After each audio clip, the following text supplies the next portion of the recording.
I fucked up. I fucked up big time. I messed up big time, and it's cost me money.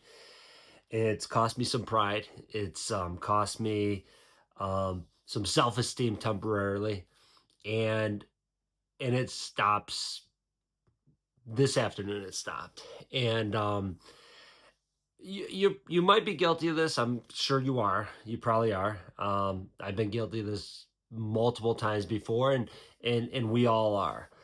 And I'll tell you a couple stories to it, but where I messed up is I've been listening to and buying into too much negativity going on. I went down, some rabbit holes because we'll just put it this way. And by the way, if you haven't subscribed yet, oh, of course I got my alarms going off. If you haven't subscribed yet, this is gonna be short. I gotta go pick up my son from his job, and it's late at night right now. But if you haven't subscribed yet, definitely subscribe. I'm on the front lines of capitalism, guys. I'm on the front lines of business. So everything I talk about is what's going on. And one of the things, we'll just get this out of the way, because if you watch my channel, you know how I feel about the boomers have messed things up for my generation, which is the millennial generation and beyond. It's messed us up with debt and inflation and laws where it's favoring huge corporations and knocking out the little person. Okay, but forget all that. Okay, this is my point. What I always say and what I always tell my kids is, yes, the game, it may be unfair, which in my opinion it is. I think it's worse than it's ever been. Okay, but I still tend to be a positive person, because I say, even if something's really if something, it doesn't matter what you think of it. You got to deal with things the way they are. Um, if you're in a bad situation, if you're in a bad job, if you're in a bad business, if you're in a bad relationship, if you're having a bad month, if you're having bad classes in school, if you've got bad boss, if you got bad classes or bad professors, you got to deal with it the way things are, not how you want it to be, how you wish it can be, how it used to be, how maybe it's going to be in the future. You got to deal with it right now. Deal with it and move on. And what happened is I got sucked down this rabbit hole of negativity with, about, boomer stuff, about the economy. And I tend to stay away from news. I know what's going on in the world, because, of course I read the news, but I don't get sucked into it. I don't watch like the bullshit biased news stuff. I don't read, biased newspapers, which is one side. I'll read stuff to know what's going on, stuff more independent stuff. And so I always know what's going on. But like I said, I got sucked into this, and I'm getting somewhere with this. I got sucked into this rabbit hole of negativity. And all of a sudden, it's exactly what I talk about. It's exactly what a lot of successful people talk about, is that you got to stay away from it, because it you never bring people up. Negativity will bring you down. That's why you stay away from it. That's why you don't read it. That's why you don't consume it. And what happened? It started consuming me. And all of a sudden, in the last couple of weeks, I haven't been working that hard in my job, in my business. I haven't been working as hard. And all of a sudden, I'm not making as many calls. And all of a sudden, sales start sliding a little bit. And I'm like, well, why is sales sliding? Well, it's because of this, and it's this, and this, and this. And I look at my call logs, and I'm like, I've been making as many calls. I've been making like a third of the calls I normally make. Now this is going on for a few weeks. So wh- what I like to do, what's worked. Here's something that's worked really, really well for me over the years. Is I try to be very honest with myself, but not negative to myself. Not where I come and beat myself and say, "You idiot! This is how you should be doing." What I almost look at, I imagine myself, and then I imagine that I step out of myself, and I'm looking at my situation, and I know all the details. I know how I feel. I know how, the good stuff, the bad stuff. I know everything, right? And I try to look at it objectively and say, okay, what would I advise this person to do? That person's myself. And I look at it objectively. So if I looked at it objectively and I said, okay, well, your sales are down so far this month. You know, Well, you haven't been making as many calls as you do. You haven't been reaching out to all the people you normally do. You've been, starting a little bit later. You've been cutting out a little bit longer, or cutting out a little bit earlier. You've been taking longer lunches. You've been, you've taken a couple personal calls, and I'll tell you what, we're gonna wrap it up on this because make the same commitment. Well, I'm not telling you what to do. You do it if you want to do it. Don't do it if you don't want to do it. But what I'm going to do is I'm recommitting myself to working hard, to busting my ass. And I'll tell you what, forget about the negativity out there because it is. If you look for it, you'll find it because it is out there. It is out there. And I'll tell you what, and if you don't think there's negativity, or if you want to know what it really is, you look at like the inflation we're dealing with. You look at like economic issues we're dealing with. This is real stuff going on. But guess what, guys? You're not gonna change it. You can't change it. You got to deal with it the way it is. So maybe you have to work harder. Well, that's bullshit. I shouldn't have to. Well, it doesn't matter. You might have to. You might have to take a night shift job. You might have to start a little earlier, work a little harder, work a little later, work through lunch. I'll finish with this story.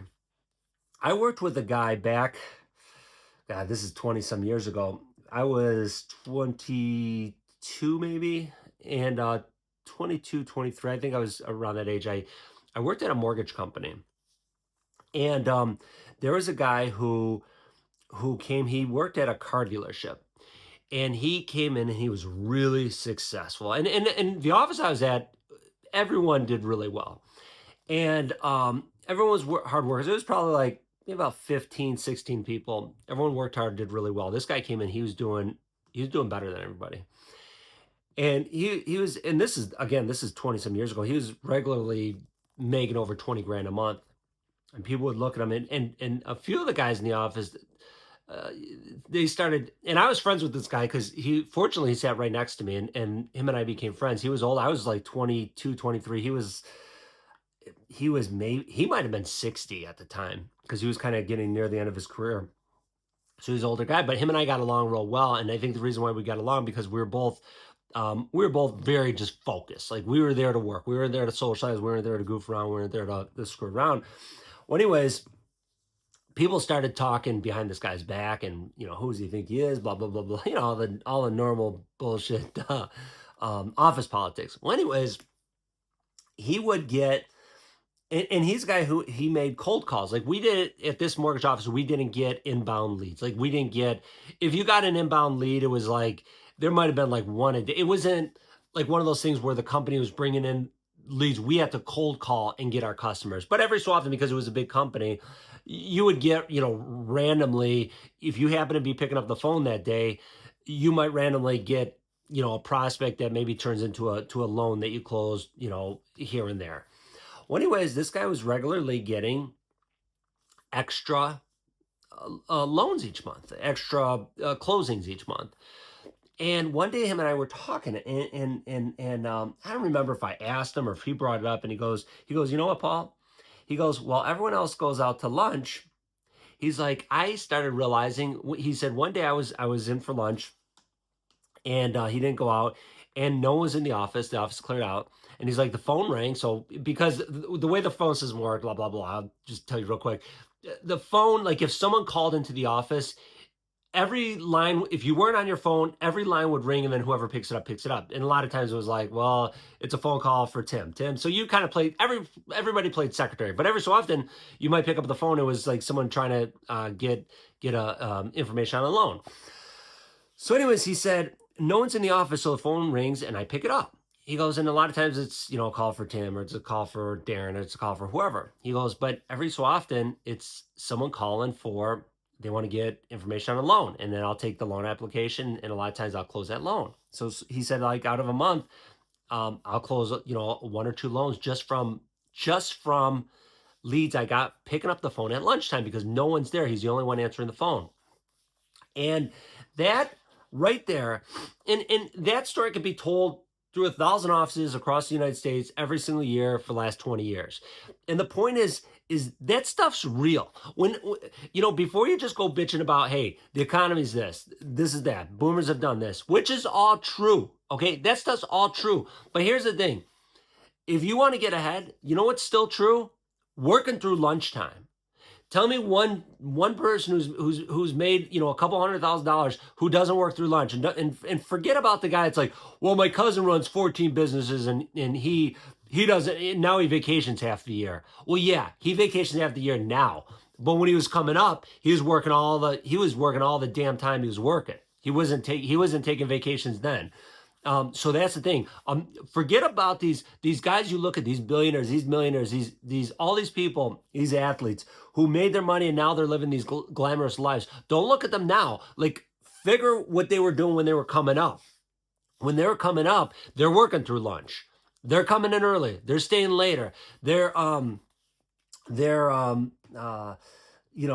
all the time. I'll just tell you one more real quick story.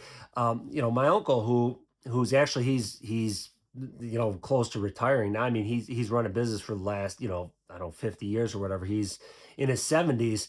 And a long time ago when I was talking to him, he told me, he said, I get in at 7 and I leave at 7. I work 7 to 7. Those are my hours. He said, I don't take personal calls. He said, I don't go out to lunch with people. He said, from 7 in the morning to 7 at night, I work. He said, if someone wants to hang out or have a phone conversation or get dinner or chat about bullshit, he says they can call me before 7, they can call me after 7. He goes, but between those hours, I'm working, and that's it. And it's worked for him. And that's a key. And I think that's, you don't have to do that, right? You don't have to do it. You can keep buying into the economy. You can keep buying into the bullshit. You can keep buying into the negativity. But I'm not anymore. I'm not. I'm getting back away from it. I swore it off and I got sucked back in, and I'm getting back. I'm getting back to busting my ass. Fuck this bullshit. And I don't like swearing. Not that I'm opposed to swearing, but it's just I always think I find it tacky, especially when people swear unneedingly, like when people force swear. I always think it sounds tacky. So I don't mean to be swearing like that, but that's how I feel. I'm like, to hell with this. I'm getting back to working hard.